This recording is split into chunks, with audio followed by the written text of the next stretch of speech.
زانون صدق اللہ العظیم و صدق رسولہ النبی الکریم۔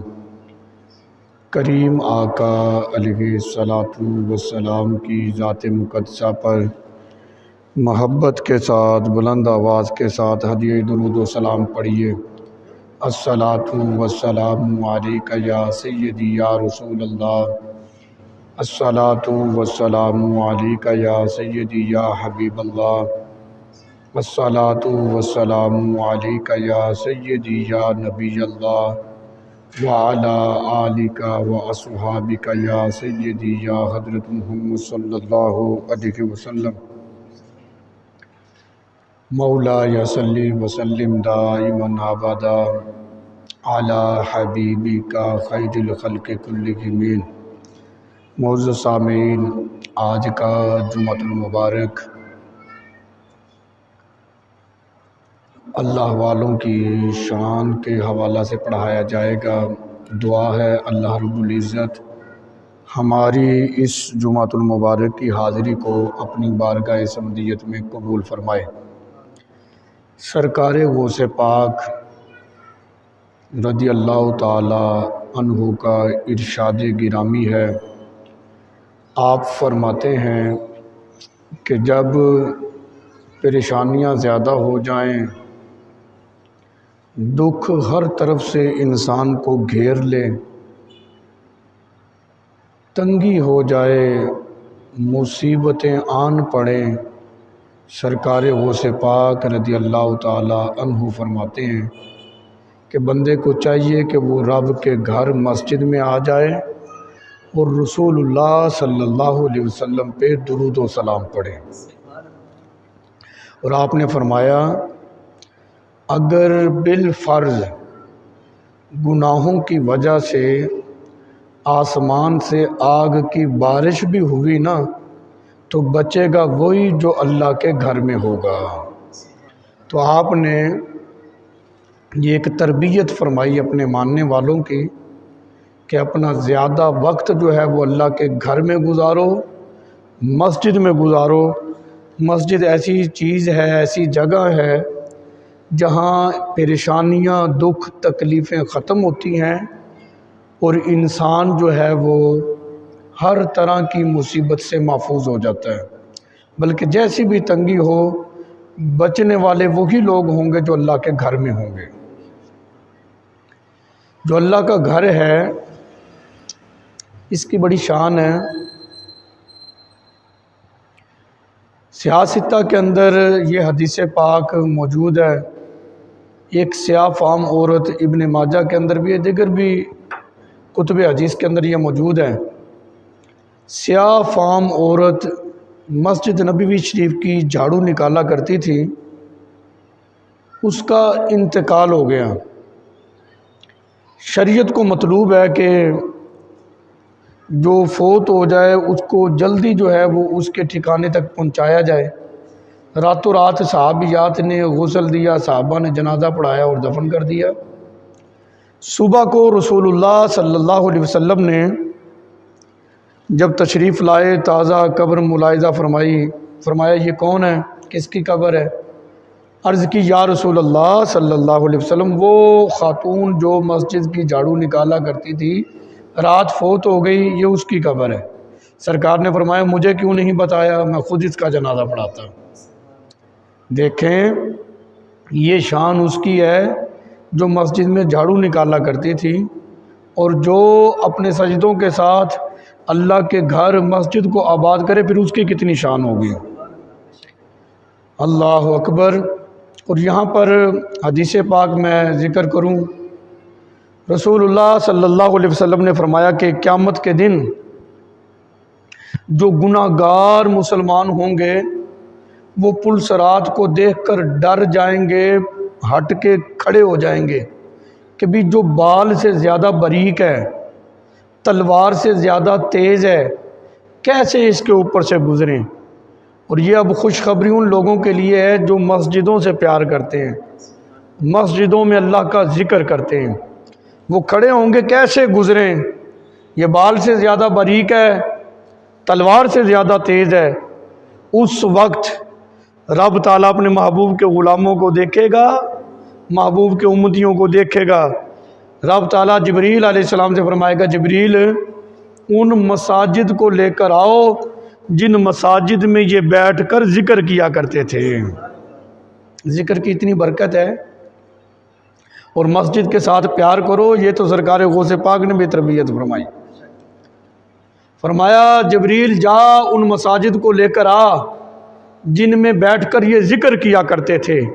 حدیث کے الفاظ ہیں کہ وہ مساجد جو ہیں وہ بیڑے یعنی کشتیوں کی صورت میں سجی ہوئی آ جائیں گی، وہ مسلمان سارے اس میں سوار ہو جائیں گے، وہ اللہ کے گھر مسجدیں جو کشتیاں بن جائیں گی، اور وہ مسلمانوں کو پلسرات سے گزاریں گی اور پار کر دیں گے۔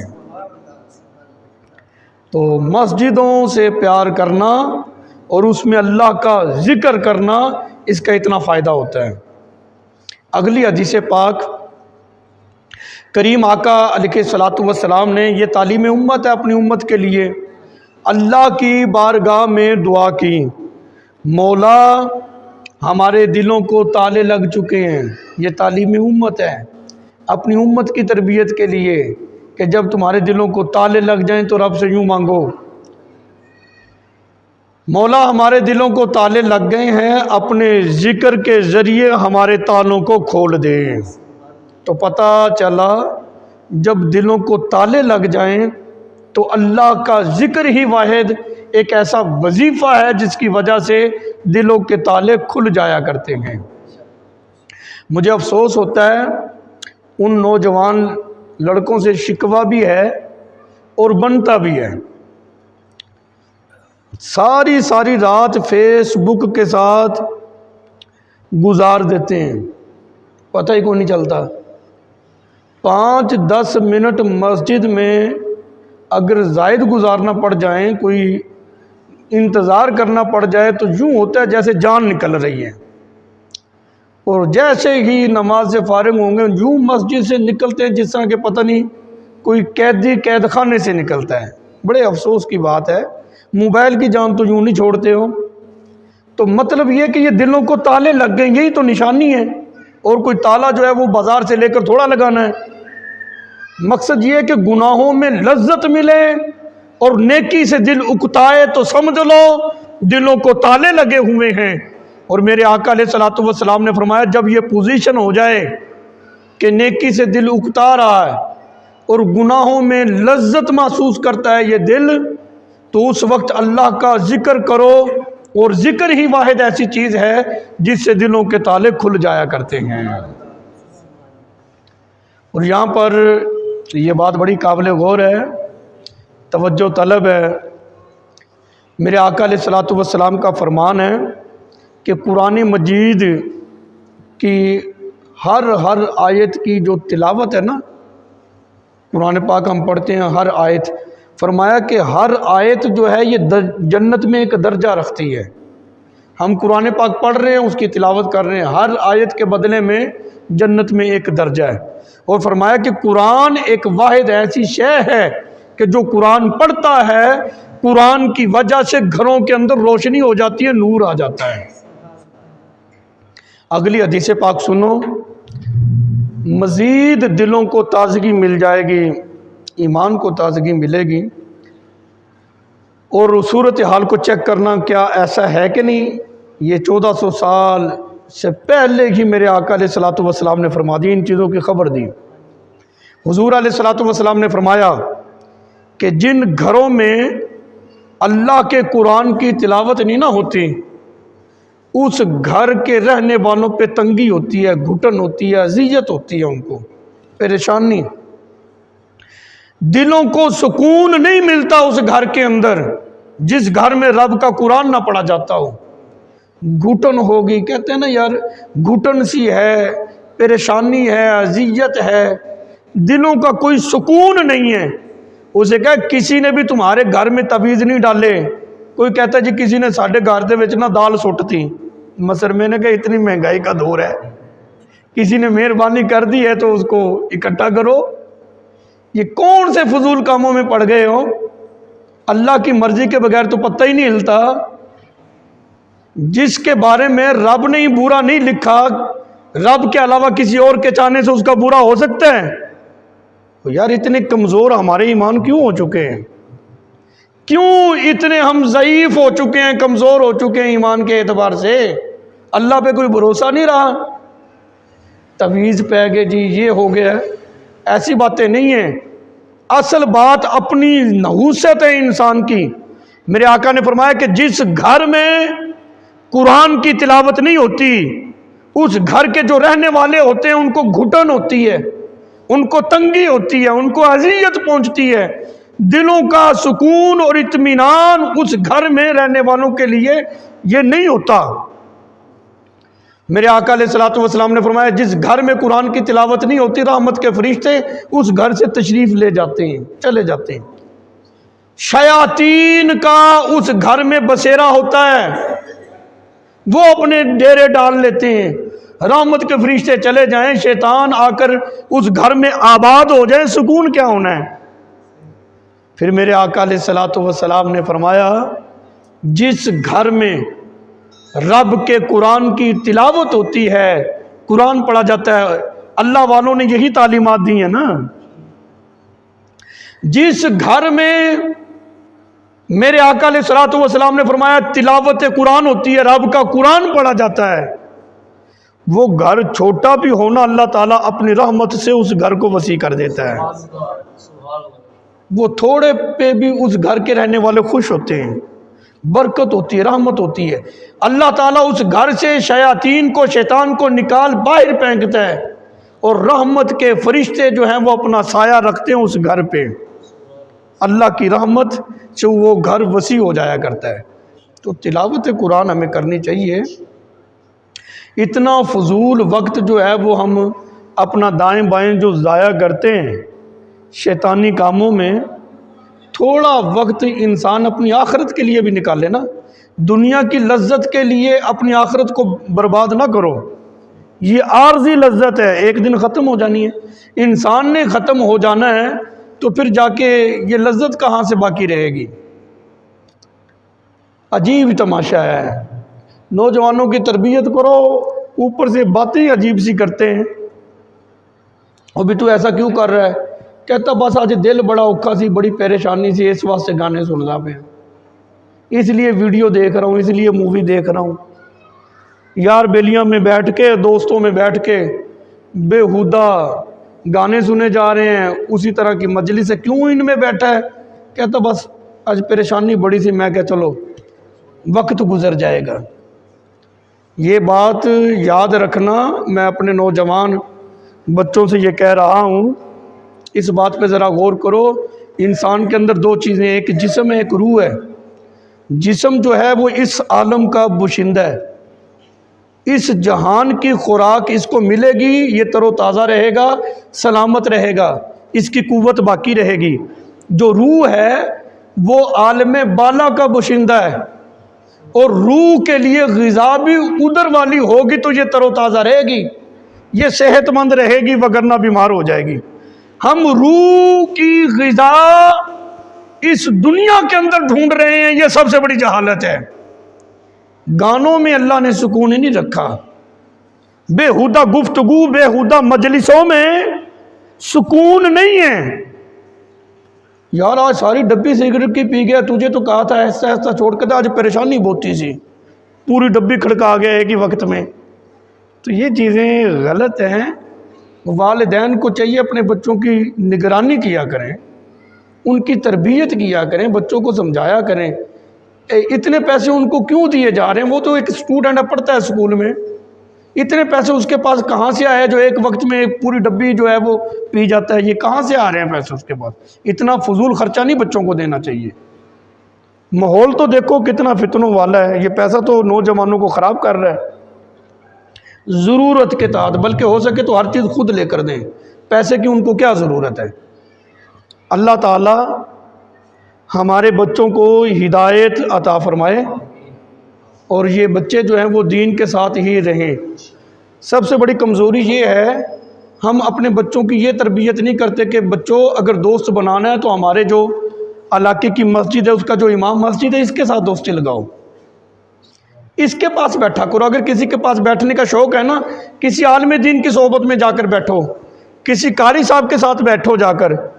نیک آدمی کی صحبت میں بچے بیٹھیں گے، کوئی اچھی بات سیکھ کر ہی گھر میں آئیں گے نا. جب برے لوگوں کی مجلس میں جا کر بیٹھیں گے، جتنا بھی اچھا ہو، ایک نہ ایک دن اس برے کا رنگ اس پہ چڑھ جائے گا. اس لیے اچھی صحبت ہی ہونی چاہیے. اپنے بچوں کو اچھی صحبت فراہم کرو. اگر اچھی صحبت نہیں ملتی تو ان کو گھر سے باہر نہ جانے دو. یہ نگرانی کرنا والدین کی ذمہ داری ہے.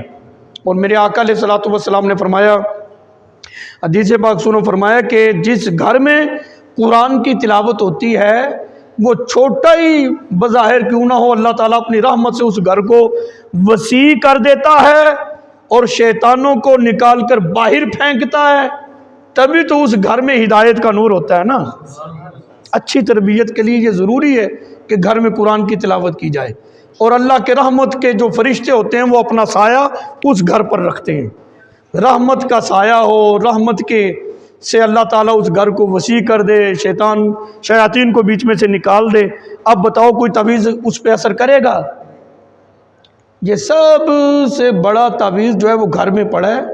مہربانی کر کے قرآن کی تلاوت کیا کرو. جس گھر میں قرآن کی تلاوت ہوتی ہے برکت ہی برکت ہے. پھر وہاں کچھ بھی نہیں ہو سکتا. رب کے کلام سے بڑا کیا ہے؟ کچھ بھی نہیں ہے. اگلی بات، یہ سرکار علیہ الصلوۃ والسلام کا فرمان ہے. انشاءاللہ تعالی یہ اور زیادہ لطف ملے گا، کیونکہ روح ہے نا اس کی، یہ عالم بالا کا باشندہ ہے، اس کی غذا بھی پھر وہیں سے ہے. جب یہ قرآن اور سنت سنتی تو روح کو تازگی ملتی ہے. ملک الموت علیہ السلام فرماتے ہیں کہ میں بسا اوقات کسی کی روح قبض کرنے کے لیے جاتا ہوں نا، میں روح کیا قبض کرتا ہوں، میری روح قبض کرنے سے پہلے وہ مرا ہوتا ہے. اس کا مطلب یہ ہے کہ اس کی روح جو ہے اس کو غذا ملی نہیں، بیمار ہوئی، ضعیف ہو گئی، وہ روح نکلنے سے پہلے ہی مردہ ہوتی ہے. مطلب یہ ہے کہ وہ انسان دنیا میں اس طرح رہتا ہے کہ اس کے دل میں رب کا خوف نہیں ہوتا. دنیا کا خوف تو ہوتا ہے، اللہ کا نہیں ہوتا. وہ رب سے نہیں ڈرتا. جو رب سے نہیں ڈرتا وہ کیسا رب کا بندہ ہے؟ انسان کو ہر وقت اپنے رب سے ڈرنا چاہیے. یہی ہمارے بزرگان دین نے ہماری تربیت فرمائی ہے. میرے آقا علیہ الصلوۃ والسلام نے ارشاد فرمایا، بات بڑی توجہ طلب اور قابل غور ہے. اللہ اکبر! کیسے انداز میں نبی کریم علیہ الصلوۃ والسلام نے اپنے غلاموں کی تربیت فرمائی. فرمایا کہ دیکھو، انسان جو ہے یہ رب کا بندہ ہے. اس کا عروج، اس کی ترقی، اس کی بھلائی، اس کے لیے سکون اسی وقت ہوگا جب یہ پیدا کرنے والے رب کے قریب ہوگا. یہ چیزیں سمجھو. یہ دیکھو نا جی، یہ دل ہے نا، جو دل، ہم کہتے کہ اچھی باتیں اس میں کیوں نہیں آ رہی ہیں. اچھی چیز کے لیے اچھے برتن کا انتخاب ضروری ہے. پاکیزہ چیز پلید برتن میں نہ تو ڈالی جاتی ہے، نہ ہی کوئی ڈالتا ہے. جب ہم اپنے سینے کو پاک کر لیں گے، صاف کر لیں گے، پھر اس میں دین آ جائے گا، آرام سے اس میں تشریف لے آئے گا. فرمایا کہ انسان کا عروج، اس کی ترقی، اس کی بھلائی اس بات میں ہے کہ یہ پیدا کرنے والے رب کے جتنا قریب ہوگا، یہ اتنا ہی راحت میں، اتنا ہی سکون میں، اتنا ہی اطمینان کے ساتھ رہے گا. اور میرے آقا علیہ الصلوۃ والسلام نے فرمایا، او میرے امتیوں، بندہ جب سجدے کی حالت میں ہوتا ہے وہ اپنے رب کے سب سے زیادہ قریب ہوتا ہے. تو پتہ چلا کہ سجدہ ایک ایسی مخصوص عبادت ہے کہ بندہ جب اس حالت میں ہوتا ہے، اس حالت میں وہ بندہ اپنے رب کے سب سے زیادہ قریب ہوتا ہے. اور اطمینان کس چیز میں؟ جب پیدا کرنے والے رب کے بندہ قریب ہو جائے. جب پیدا کرنے والے رب کے قریب ہو جائے تو اسی میں بندے کو اطمینان ہے. 5 گانہ نماز کی پابندی یہ تو فرض ہے. اس کے علاوہ تہجد کی کوشش کریں، نوافل کی کثرت کریں. پھر دیکھنا کہ وہ مقام اللہ تعالیٰ عطا فرما دے گا کہ جس طرح دل جو ہے وہ گناہوں میں لذت پاتا ہے نا. میں یہ سمجھانے کے لیے بات کر رہا ہوں، وگرنہ گناہ اور نیکی کو کیا مناسبت ہے؟